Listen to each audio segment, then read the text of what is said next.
What is going on, everyone? Welcome back to the Full 90. It is finally here, season 2 of my weekly predictions for the Premier League. Today, of course, it is going to be week 1 of the Premier League predictions, with game 1 kicking off tomorrow, Friday the 9th of August. Before I do get into that, I just want to say quickly, if you could just drop a like on the video. A lot of people forget to do that when they're watching videos, myself included. So just a little reminder, if you do want to support the channel, go ahead and leave a like. And I want to give a shout out to Matinda Mumo, who said on my previous Premier League table prediction video, saying, "I've waited for your predictions. Good work, man." I really appreciate that comment. All the comments, all the likes, all the support on the channel, all the new subscribers. Welcome to the Full 90. If you want to get featured in the next week of predictions, then let me know your predictions down in the comments for all of the games for week 1. And like I did in the last season of the Full 90, I'll be featuring one comment from you lot with your predictions in the next week's video. So kicking it off on the Friday, we have Liverpool versus Norwich. Now I'm predicting Liverpool to go to start with a bang, an absolute bang at Anfield, and I'm going to go with a massive 4-0 win to Liverpool. It is a bit of a tough fixture for Norwich, but then again, it's kind of like a free swing. Everyone expects them to lose, and they've just come up, so what happens, happens. They could get something in some sort of weird universe, but I'm going for a massive 4-0 win to Liverpool in this one. And I do just want to say as well, in future predictions videos, I'll be looking at my previous predictions from the week before and comparing them with the actual results to see how I did, and we can also do that with you lot in the comments as well. The second game is West Ham hosting Manchester City. Now, I think this is going to be a tough one, I would say, obviously for West Ham, but also a tough one for Manchester City. It's going to be interesting to see how they play. As I said in my Premier League table prediction video, the key man for the season this time round will be Kevin De Bruyne for Manchester City, and I think he will rise to the occasion. He is just that good. But West Ham, they are no mugs. I did have them finishing around about mid-table, fairly high up. They'll be pushing for a top half finish. I don't think they'll be completely walked over like I expect Liverpool to do to Norwich. It is away for Man City, and we may get a first day upset or a first week upset, but I am going to go with the Manchester City win, a 3-1 win to the Citizens. So it could be an interesting game, could have the result going either way, to be honest. Maybe we'll get some more out there predictions as we go on, later on into the season. The next game is Bournemouth versus Sheffield. Now, as I'm filming this and after my Premier League table predictions, Bournemouth have signed Harry Wilson on a 1-year loan, which is going to be fantastic for them. Their squad is looking better, and if they can stay injury free, they really, I think, will have a great season. And I'm going to go with a Bournemouth win here against Sheffield. I think Sheffield will come out the blocks as fast and as hard as they can, but I don't think it'll be enough. I'm going to go for a close 2-1 win to Bournemouth. I could see a higher one, maybe a 2-0 or a 3-1 or something like that, but 2-1 was my initial thoughts. So I'm going to go for a 2-1 win to Bournemouth. Coming up, we have Burnley versus Southampton. Now, a lot of people did have something to say about my Southampton prediction. They did think that I predicted Southampton a little bit low in the table, but I don't know. I'm obviously entitled to my opinion, as you are yours. I did make a couple of mistakes in the Premier League table prediction with my notes. I did say Samuel Umtiti is old, and I didn't mean old. I kind of just meant like experience. Like, Umtiti's been around forever. He has a terrible injury record, so he has the injury list of a 34-year-old. He is only 25, but he's kind of old in the sense it just feels like he's been around forever, and he does get injured a lot. And another thing I did say is that Southampton didn't have Danny Ings anymore, and that's because I messed up. I thought I was looking at the Southampton transfer page, and I saw Danny Ings on the departures part. It turns out I was looking at the Liverpool transfer page, and I got my head confused. So Southampton do have Danny Ings, but I think they will be a much stronger team at home. Burnley also, I think, will be a much stronger team at home. I don't have Burnley doing too well either this year, and I think it's going to be a draw in this one. So I'm going to go with a 1-1 draw between the two teams. But yeah, maybe I will be proved wrong with my Southampton prediction. I don't think they'll finish 17th, maybe 15th, something like that. But I don't think they're going to finish in 10th, like a lot of people seem to be saying. I just don't see them doing that this year round. So a 1-1 draw between the two there.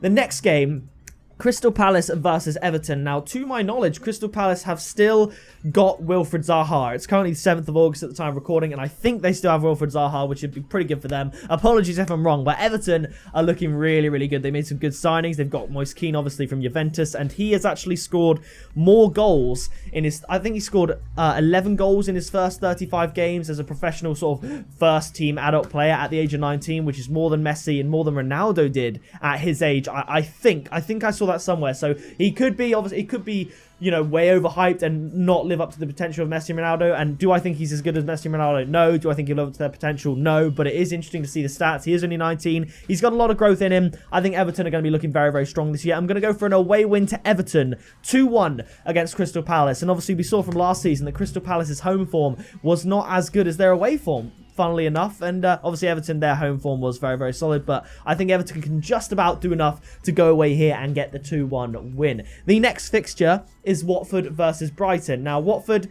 they're looking ready for the season. They are looking up for it. And Brighton, they are the team from last year in the Premier League that not a lot of people are giving much hope. And I don't see them doing much away from home. They were last year and the year before notoriously bad on the road and away from home, like extremely bad, worst form in the league, I'm pretty sure. And I'm going to go for a fairly convincing 2-0 win to Watford here. And as always, just a quick reminder, leave your predictions down in the comments below for these games as well. The next game, Tottenham versus Aston Villa. Now, Tottenham's transfer window is by no means over. It's been a fairly decent one so far, but if they can, it looks like they might be getting Paulo Dybala now. There were rumours of Bruno Fernandes going there, but I have no idea where Fernandes is going to end up if it is in the Premier League. He wants to come. People, still saying it will be Manchester United. Some people saying Tottenham are leading the race, but Tottenham are now turning their attention towards Dybala. So it's going to be an interesting one. I think Aston Villa, though, they've made a lot of signings, they've done a lot of business, and I think they are a better equipped club to do a better job than Fulham did with the same opportunity. That being said, I don't think Tottenham will be losing this game. I'm going to go for a high-scoring 3-1 win to Tottenham Hotspur. So I think Aston Villa can score. I think they will surprise a few people on the break, and they've got a lot of new talent coming in, but Tottenham are one of the best teams in the league.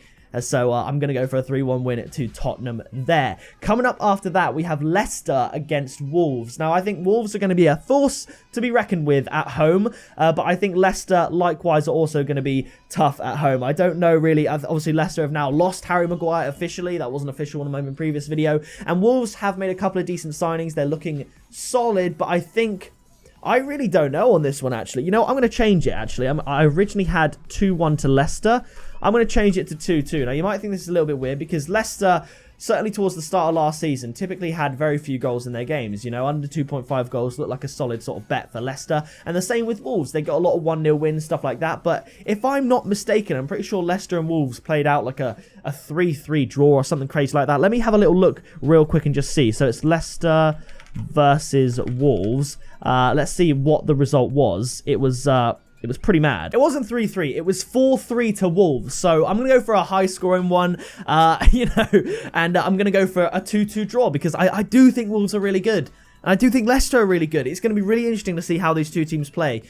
Really, really interesting, and I'm going to go for a 2-2 draw. I think it could be a big one. Coming up, this is an absolutely big game and a potential banana peel for Arsenal. It is Newcastle versus Arsenal, and obviously Newcastle have, I believe that is their record signing, Joel Linton, and he looks good. I don't know too much about the player, but I'm sure he'll get some goals in the Premier League. Arsenal, they look like a force to be reckoned with up front. The rumours of Philippe Coutinho coming to Arsenal on loan have fallen through. I actually saw a rumour of him possibly going to Watford on loan. We don't know where he's going to be. He'll probably be in the Premier League somewhere, but I doubt it'll be at Arsenal. Arsenal really are hoping to secure another defensive player, which they absolutely need to do, and if they can do, that would be great. So hopefully they'll be able to do that. Newcastle are looking a little bit, they're looking like they're in a bit of turmoil. They've got Steve Bruce at the helm, not the most convincing of souls, especially compared to the previous manager in Rafa Benitez. I'm going to go for an Arsenal win. Oh, man.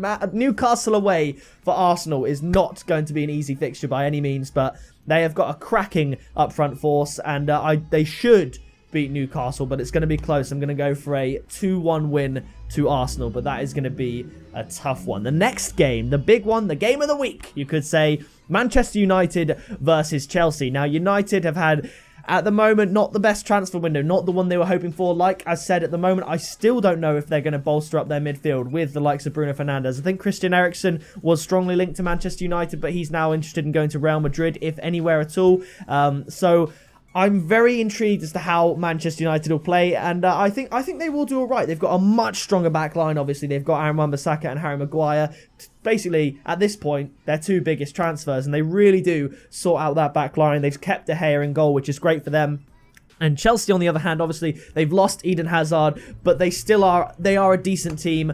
So I don't think Manchester United, despite their pretty woeful end to the season last year, I don't think they'll get beaten here, especially not Old Trafford. I don't think they're going to lose. But I think Chelsea, they are decent. Manchester United, we don't know what we're going to see in the midfield, and the games between bigger teams do tend to be won and lost in the midfield. So I think Manchester City's defence will have a lot to do. I think they'll do well, and I think it's going to end in a draw. I believe it ended in a draw the previous time the two teams played. I'm going to go with another 1-1 draw and sit on the fence here. I don't see... Manchester United shouldn't lose. They shouldn't lose this game.